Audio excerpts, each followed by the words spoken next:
Alrighty, so we are gonna do some division of polynomials, and this is 3.5, ready, set, go, number 14. And here's the problem. It says divide this, and then it says write one multiplication statement if the divisor is a factor. If there's a remainder, write the quotient in two ways. So I'm just going to remind you what a factor is. A factor is when we don't have a remainder. So for example, if we think about like 20 divided by 4. So if we took 20, sorry, I'm trying to find my page. If I took 20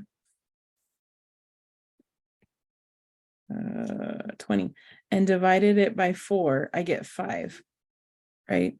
And I get 20 and I get 0. I think this is going to show up one day. Hold on. It is something. Oh, it's catching up. Sorry, it's thinking about the morning. Give me a second. Let me close out some stuff. Maybe. Nope, it's not here. Oh well. So can you imagine that I divided 20 by 4 and I got 5? There's no remainder. So we had said earlier that if there's no remainder, it means that it's a factor. Because we also said somewhere over here, I'll try to find it really quick. We also said something along the lines of, where is it? Here it is. We said we saw the remainder when dividing by f of x is x minus n equals f of n. So that implies that if we're looking for a specific number, f of 2, say, for example, or x minus 2 divided by x minus 2, if we have a 0 here, then this is a factor. Okay, so that's something that we talked very little about. This is more about remainders in the function. So I thought I would mention that while we were there. But we're really talking about, is it a factor? So if something's, oh, there it is. If something's a factor, your remainder is 0.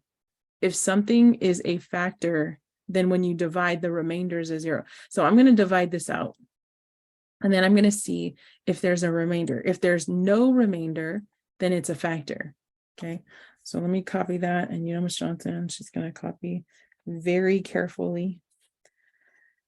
So x plus 7, and then x cubed minus 8x squared minus 111x plus 10.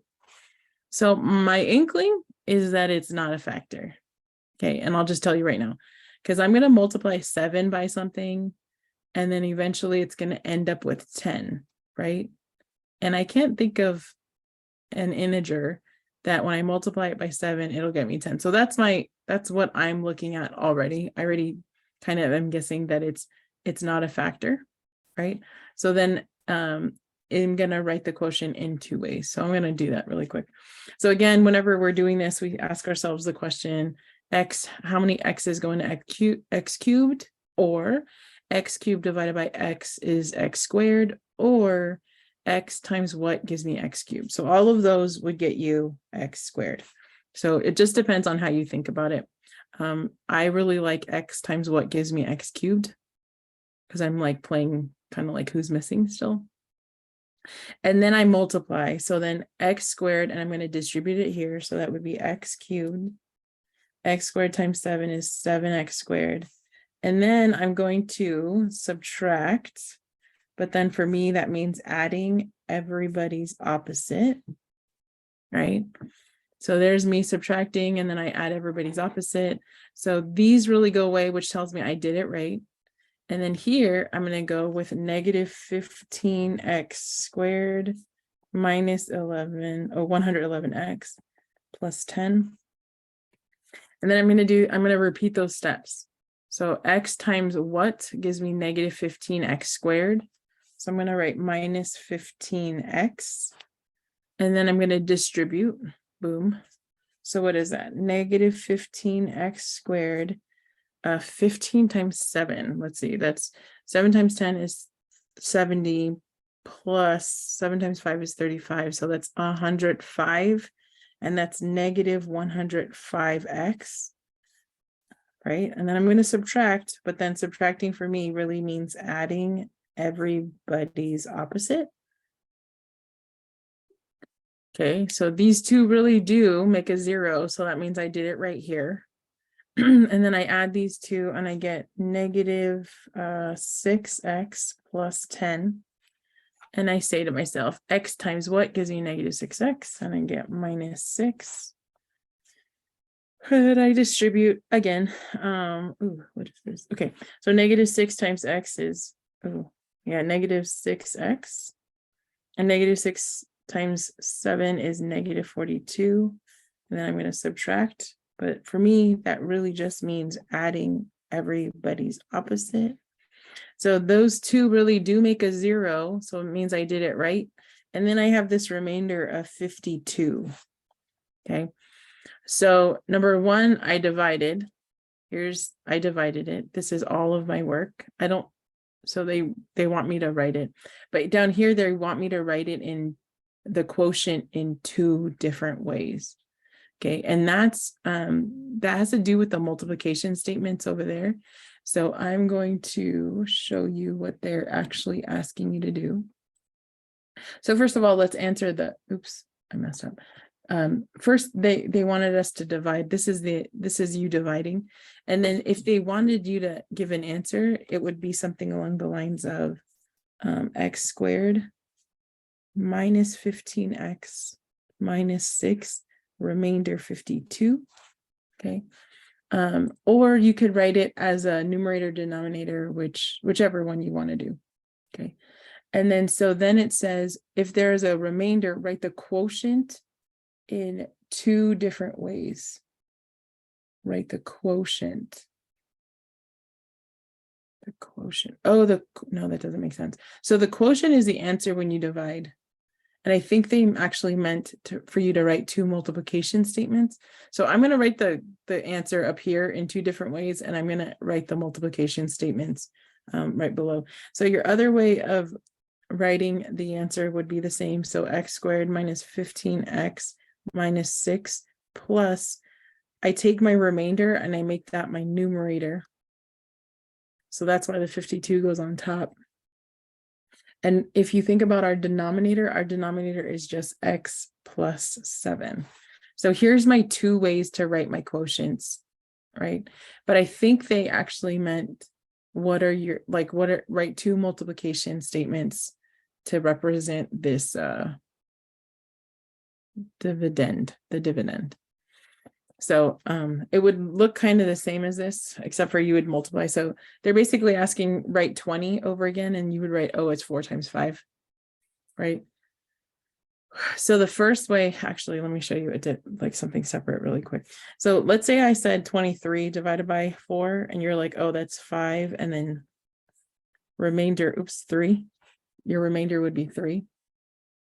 So the way we'd rewrite this solution here is 2 ways. We'd either say 4 times 5 plus 3, and that's how you get 23. Or you'd go 4 times 5 and 3/4, because both of those would end you up at 23. Okay, so that's basically what I'm going to do here. So here, I'm going to take my divisor, which is x plus 7. So I'm going to go x plus 7 times, and then I'm going to write all this right here. So that's x squared minus 15x minus 6. And then this is 52. This remainder here is going to look like this, right?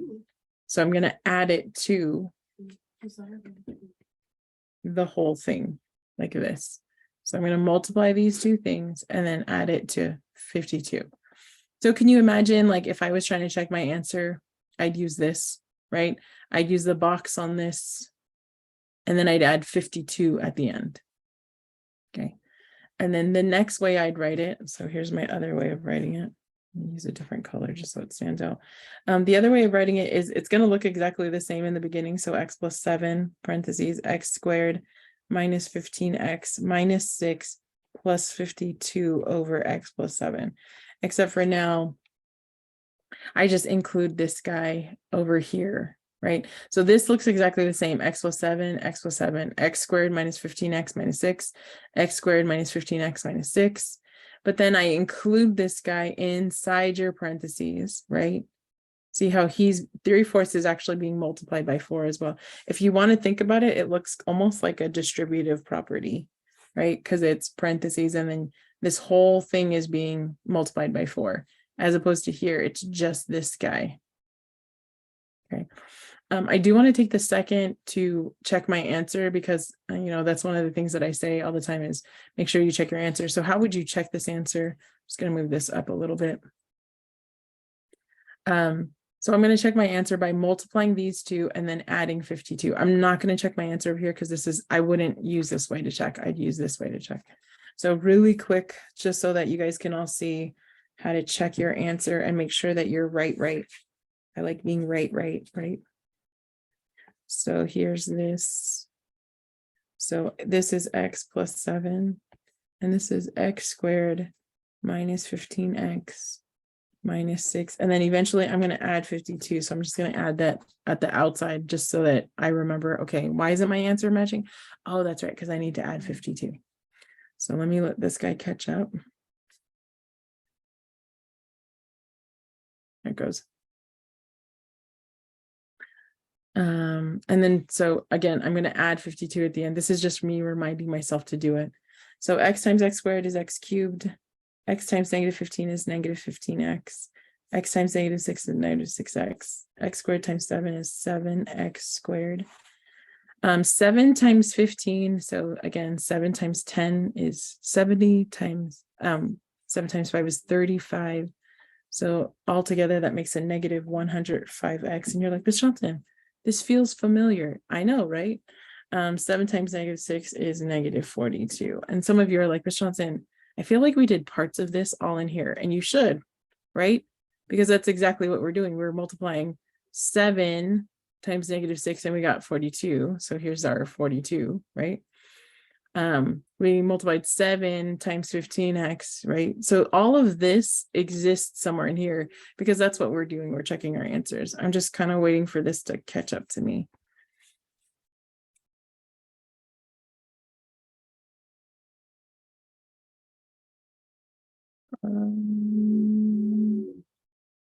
Okay, so once you have all of this information here, then you're going to add all this stuff in here plus your 52 to see if we can get back to our answer, right? How did you check to make sure that you did it right? You did 4 times 5. That's 20 plus 3 is 23. We got back to our dividend. So here we're going to go with x cubed matches with x cubed. Woohoo, right? 7x squared minus 15x. Wait, did I multiply wrong? I multiplied wrong. Sorry. That should be squared. So this is squared. So 7x squared minus 15x squared really is negative 8x squared. Woohoo! Right? Negative 105x minus 6x really is negative 111x.